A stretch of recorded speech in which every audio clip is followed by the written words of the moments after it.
জামাতের আমির হঠাৎ করে তিনি লিবারালিজমের থিওরি অ্যাপ্লাই করা শুরু করে দিলেন। আপনাকে এত উদার হতে কে বলছে ভাই? জামাতের আমির যে এখন যে উদারপন্থী বক্তব্য দিচ্ছেন, সেই প্রথম আলোর পক্ষে হোক বা ইসকনের পক্ষে হোক, কে বলছে আপনাকে এই বক্তব্য দিতে? আপনি কি অ্যাকচুয়ালি মানুষের সেন্টিমেন্টটাকে রিড করার চেষ্টা করেছেন? আপনি চুপ থাকেন। আপনার দায়িত্বের জায়গা থেকে আপনি কারো পক্ষ নেওয়াটা সরাসরি ঠিক হবে না, আবার কারো বিপক্ষে যাওয়াটাও ঠিক হবে না। তো সেক্ষেত্রে আপনি নীরব থাকেন। সবাইকে আসসালামু আলাইকুম। আমি অত্যন্ত গুরুত্বপূর্ণ কয়েকটি বিষয় নিয়ে কথা বলবো। আমি সবাইকে অনুরোধ করব মনোযোগ দিয়ে শোনার জন্য এবং আপনারা শেয়ার করতে পারেন। আমি তিনটি বিষয়ে ফোকাস করব। বর্তমান পরিস্থিতিতে আমরা যে বিষয়গুলো দেখতে পাচ্ছি, ইসকন তথা আমাদের রাজনৈতিক যে বিষয়গুলো, আমি এই বিষয়টাকে কম্পেয়ার করব মোদিস হিন্দুত্ববাদ থিওরির সাথে। এই বর্তমানে দেখতে পাচ্ছেন যে আমাদের দেশে এই যে একটা টার্মোয়েল সিচুয়েশন, এখানে মির্জা ফখরুল ইসলাম আলমগীর একটি বক্তব্য, তারপরে জামায়াতের আমির যে একটি বক্তব্য দিলেন, এবং আরও কিছু ব্যক্তির বক্তব্য, সত্যি অনেক মানুষ এতে পজিটিভ নেগেটিভ অনেক ধরনের রিয়াকশন দিয়েছেন। আমার কথা হচ্ছে যে কিছু বিষয়ে আপনি যদি মনে করেন যে আপনার দায়িত্বপূর্ণ জায়গা থেকে আপনি অনেক কথা বলা ঠিক হবে না, তাহলে আপনি সেটার বিরুদ্ধে কথা বলার দরকার নেই, আপনি চুপ থাকেন। যেমন ফখরুল ইসলাম আলমগীর যে কথাটা বললেন যে ইসকন নিয়ে তিনি যে মন্তব্য করেছেন, কিছুদিন আগে প্রথম আলো নিয়ে যে মন্তব্য করেছেন, আমি বলবো যে হ্যাঁ, তার জায়গা থেকে তিনি কখনো উস্কানিমূলক কথা বলতে পারেন না, দ্যাটস ট্রু। আবার একই সাথে তাকে বুঝতে হবে এই মুহূর্তে যে নতুন সরকার গঠন হয়েছে, এই সাফল্যটা কাদের হাত ধরে? ছাত্রদের এবং মেজরিটি সাধারণ জনগণের হাত ধরে। কোনো নির্দিষ্ট পলিটিক্যাল পার্টি কিন্তু এই জায়গায় পরিবর্তন আনতে পারেননি। সো এই শ্রদ্ধাবোধটা মির্জা ফখরুল ইসলাম আলমগীর বা জামায়াতের আমির তাদের থাকা উচিত সাধারণ মানুষের প্রতি, সাধারণ ছাত্রদের প্রতি। তারা হয়তোবা সরাসরি প্রথম আলোর বিরুদ্ধে কথা বলতে পারবেন না তাদের দায়িত্বপূর্ণ জায়গা থেকে, তারা সরাসরি ইসকনের বিরুদ্ধে হয়তোবা কথা বলতে পারবেন না তাদের দায়িত্বপূর্ণ জায়গা থেকে, কিন্তু সেটা বলতে না পারলে আপনি চুপ থাকেন। সেটা ঠিক, আমিও বলি না যে আপনারা এটা বলেন, কারণ একটা অনেক গুরুত্বপূর্ণ একটা দায়িত্বে বা একটা পদে থেকে কেউ সরাসরি কোনো একটা কমিউনিটি, কোনো গোত্র, কোনো সম্প্রদায়, কোনো প্রতিষ্ঠানের বিরুদ্ধে কথা বলাটা ঠিক না। কিন্তু একই সাথে বুঝতে হবে যে আপনার এই মন্তব্যটা বাংলাদেশের মেজরিটি, অধিকাংশ মানুষের মনে বা তাদের আবেগকে, অনুভূতিকে ক্ষতবিক্ষত করবে। সো আপনি সেক্ষেত্রে চুপ থাকেন। দরকার নাই তো আপনার ইসকনের পক্ষে মন্তব্য দেওয়ার, দরকার নাই তো আপনার প্রথম আলোর পক্ষে মন্তব্য দেওয়ার, কি দরকার? আপনি চুপ থাকেন। আপনাকে তো কেউ বাধ্য করেনি যে আপনি ইসকন বা প্রথম আলোর পক্ষে বক্তব্য দেন, কিন্তু আপনি এই বক্তব্য দিয়ে ওই মানুষদেরকে ক্ষতবিক্ষত করছেন যে মানুষগুলো এই আন্দোলনের সাফল্যের পিছনে সবচেয়ে বড় অবদান রাখেন। তারপরে জামাতের আমির হঠাৎ করে তিনি লিবারালিজমের থিওরি অ্যাপ্লাই করা শুরু করে দিলেন। আপনাকে এত উদার হতে কে বলছে ভাই? জামাতের আমির যে এখন যে উদারপন্থী বক্তব্য দিচ্ছেন, সেই প্রথম আলোর পক্ষে হোক বা ইসকনের পক্ষে হোক, কে বলছে আপনাকে এই বক্তব্য দিতে? আপনি কি অ্যাকচুয়ালি মানুষের সেন্টিমেন্টটাকে রিড করার চেষ্টা করেছেন? আপনি চুপ থাকেন। আপনার দায়িত্বের জায়গা থেকে আপনি কারো পক্ষ নেওয়াটা সরাসরি ঠিক হবে না, আবার কারো বিপক্ষে যাওয়াটাও ঠিক হবে না। তো সেক্ষেত্রে আপনি নীরব থাকেন।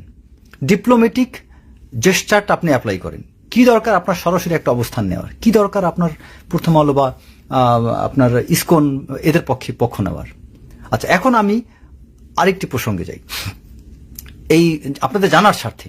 আজকে এই যে যারা এই যে ফখরুল ইসলাম আলমগীর বা এই জামায়াতের আমির ডক্টর শফিক, ওনারা যে হঠাৎ করে যে জনপ্রিয়তা পাওয়ার উদ্দেশ্যে, সমর্থন পাওয়ার উদ্দেশ্যে ওনারা যে বক্তব্য দিলেন ইসকনের পক্ষে বা প্রথম আলোর পক্ষে, আমি তাদেরকে একটা প্রশ্ন করি, মোদি ভারতে কেন সফল জানেন? আমি মোদির সাফল্য, এই সাফল্যের কারণ, এই বিষয়টার একটা আমি রিসার্চ প্রপোজাল আমি এক জায়গায় সাবমিট করেছিলাম কোন একটা ইউনিভার্সিটিতে ফর পিএইচডি। আমি অনেকগুলো জায়গায় রিসার্চ প্রপোজাল সাবমিট করেছি অনেকগুলো বিষয়ের উপর, যেটা গ্রহণ হয় এরকম একটা উদ্দেশ্য নিয়ে। তার মধ্যে অন্যতম একটা সাবজেক্ট ছিল আমার যে ভারতের হিন্দুত্ববাদ এবং সাকসেস অফ মোদি, এই পার্টটা নিয়ে। তো সেটা পড়তে যেয়ে আমি কিন্তু অনেকগুলো আর্টিকেল পড়েছি এবং ইন্ডিয়ান রাইটারের অনেকগুলো আর্টিকেল, কমপক্ষে 20টার উপর আর্টিকেল আমি পড়েছি। মোদির আজকের সাফল্যের অন্যতম কারণ হিসাবে বিভিন্ন স্কলাররা, আন্তর্জাতিক সম্পর্কের উপর যারা অনেক বেশি জ্ঞান রাখেন এবং আন্তর্জাতিক রাজনীতি বা অভ্যন্তরীণ রাজনীতি নিয়ে যারা খুব বেশি জ্ঞান রাখেন, সেই রকম ব্যক্তিদেরই লেখা আমি কয়েকটা আর্টিকেল পড়েছি। সেখানে তারা মেনশন করছেন যে মোদির সাফল্যের পিছনে অন্যতম ট্রাম্প কার্ড হিসেবে কাজ করেছে তার হিন্দুত্ববাদের থিওরি। কিভাবে? হিন্দুত্ববাদ থিওরিটা মোদি অ্যাপ্লাই করেছিলেন এজন্য যে পুরো ভারতের টোটাল জনসংখ্যার আপনার 80% উপর হচ্ছে হিন্দু, মুসলমানের সংখ্যা হয়তো 10% প্লাস মাইনাস। তিনি টার্গেট করেছেন যে যদি ভারতের আমি যদি এই 90% হিন্দুর মধ্যে যদি 60% হিন্দুদের মন জয় করতে পারি, আমাকে কেউ ক্ষমতা থেকে সরাতে পারবে না। মোদির সেই হিন্দুত্ববাদ থিওরি অ্যাপ্লাই করে মোদি কিন্তু ভারতে দেদারছে, একদম মারাত্মক সাফল্যের সাথে টিকে আছেন। কিন্তু বাংলাদেশে দেখেন আমাদের এই চাটুকার মোনাফিক হিপোক্র্যাটদের কথা চিন্তা করেন, এরা করে কি সব দিক জয় করতে চান, মুসলমানদের মনও জয় করতে চান, হিন্দুদের মনও জয় করতে চান। এটা করতে যে কি করেন, তারা আসল ইমানটা হারান। আপনাদেরকে ফোকাস করতে হবে মেজরিটি জনগণ তারা কি চায়। এখানে মুসলমানদের মনকে আহত করে আপনি ওই হিন্দুদেরকে খুশি করছেন যারা উগ্রবাদী হিন্দু, প্রকৃত হিন্দুদের করছেন না। আমি হিন্দু ভাইদের উদ্দেশ্যে বলিনি, আমি কিন্তু হিন্দুদের বিপক্ষে না। আমার কথা হচ্ছে যে আমাদের দেশের অধিকাংশ হিন্দু যারা, তারা কিন্তু আমাদের সাথে খুব সুসম্পর্ক বজায় রেখে চলেন। আমারই ঘনিষ্ঠ কতগুলো হিন্দু বন্ধু আছে যাদের সাথে অত্যন্ত শ্রদ্ধার সম্পর্ক, এবং উচ্চবর্ণীয় হিন্দু। আমার যত হিন্দু বন্ধু বান্ধব আছে অধিকাংশই চক্রবর্তী বা ওই যেটা হচ্ছে ব্রাহ্মণ, খুবই ক্লোজেস্ট আমার হিন্দু কয়েকজন ফ্রেন্ড আছেন। তাদেরকে কখনো দেখি না যে এই বিষয়গুলো নিয়ে তারা এই যে ইসকন টাইপ বিষয় নিয়ে আপনার উস্কানিমূলক কোনো কাজকর্ম করে। তার মানে আমাদের দেশের সত্যিকার অর্থে রক্ষণশীল হিন্দু যারা, তাদের নিয়ে কিন্তু প্রবলেম নেই। প্রবলেম কাদের নিয়ে? উগ্র হিন্দুরা, যারা ইসলাম বিদ্বেষী বা মুসলমান বিদ্বেষী বা যারা বাংলাদেশের বিরুদ্ধে, যারা ভারতের পক্ষে।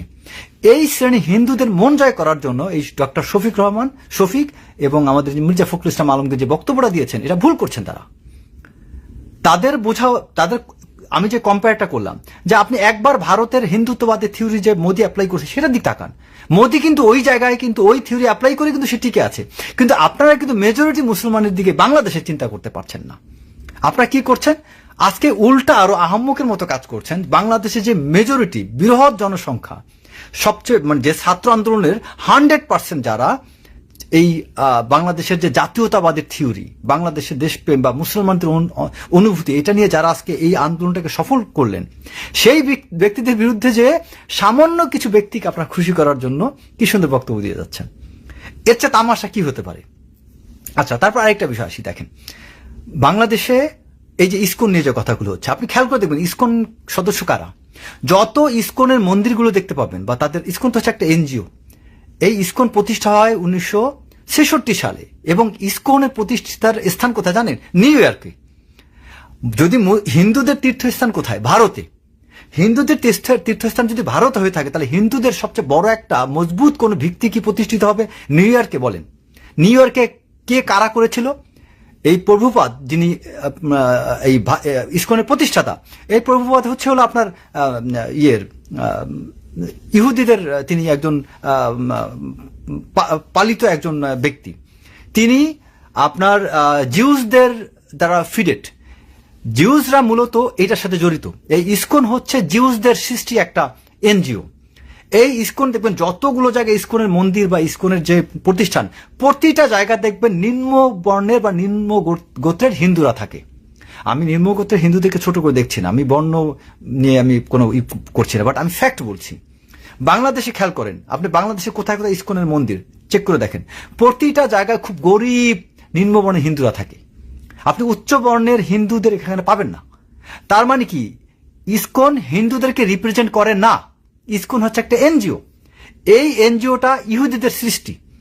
এই হিন্দুরা পর্যন্ত ভারতে তারা ইসকনকে নিয়ে এত নাচানাচি করে না, আপনি বাংলাদেশে নাচানাচি করেন। আরেকটা কথা, বাংলাদেশে লক্ষ হিন্দু মারা গেল, ভারত এত মাথা ব্যথা করে না। ইসকন নিয়ে মাথা ব্যথা কেন? তার মানে ভারত যখন বাংলাদেশে কোনো বিষয় নিয়ে কথা বলবে, আপনাকে বুঝতে হবে যে এই বিষয়টা মানে বাংলাদেশ রাইট পথে আছে, তাই ওইটা নিয়ে ভারত কথা বলছে। যদি ভারত না কথা বলে, তার মানে বুঝবেন আপনি রং পথে আছেন। এটা কিন্তু শেরে বাংলাকে ফজলুল হক বলে গিয়েছেন। সো আমরা কিন্তু এই বিষয়টা বুঝতে পারছি না। ইসকনে যারা যারা যতগুলো মন্দির আছে, যেখানে যেখানে তারা কাজ করে, প্রতিটা জায়গায় আপনারা চেক করে দেখবেন অ্যাকচুয়ালি হিন্দু ধর্মের ভগবত গীতায় বা তাদের ধর্মশাস্ত্রে যে ধরনের পূজার কথা বলা হয়েছে সেগুলো পালন করা হয় কিনা একটু চেক করে দেখেন। তারা তাদের মেইন পূজা, তাদের ধর্মীয় রীতি বাদ দিয়ে তারা কিন্তু অন্যান্য কাজকর্মে ব্যস্ত থাকে। তার মানে ইসকনের বিরুদ্ধে কথা বলা মানে হিন্দুদের বিপক্ষে নয়। হিন্দু ধর্ম তারা তাদের রেসপেক্টিভ জায়গায় তারা তাদের কাজ করুক, আমরা সেই সম্মানটা করব। কিন্তু আমি এই সামান্য কিছু ব্যক্তি, কয়েক লক্ষ লোকের জন্য কথা বলতে যে আমি 18 কোটি, আমি যদি ধরেন 10 লাখ, আমি ইসকন 10 লাখ হবে না, বড়জোর 50,000 হতে পারে, আমি তাও 10 লাখ ইসকন ধরলাম সদস্য।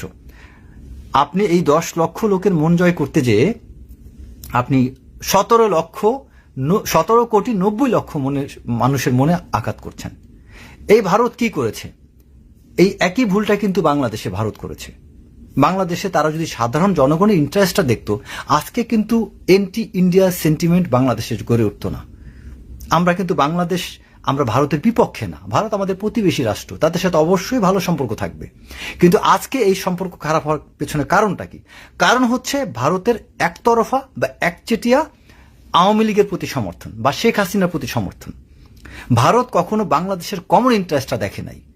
একইভাবে বাংলাদেশের বিরুদ্ধে যেসব হিন্দুরা আজে বাজে কথা বলছে, তারা সত্যিকার অর্থে সীমিত কিছু লোক।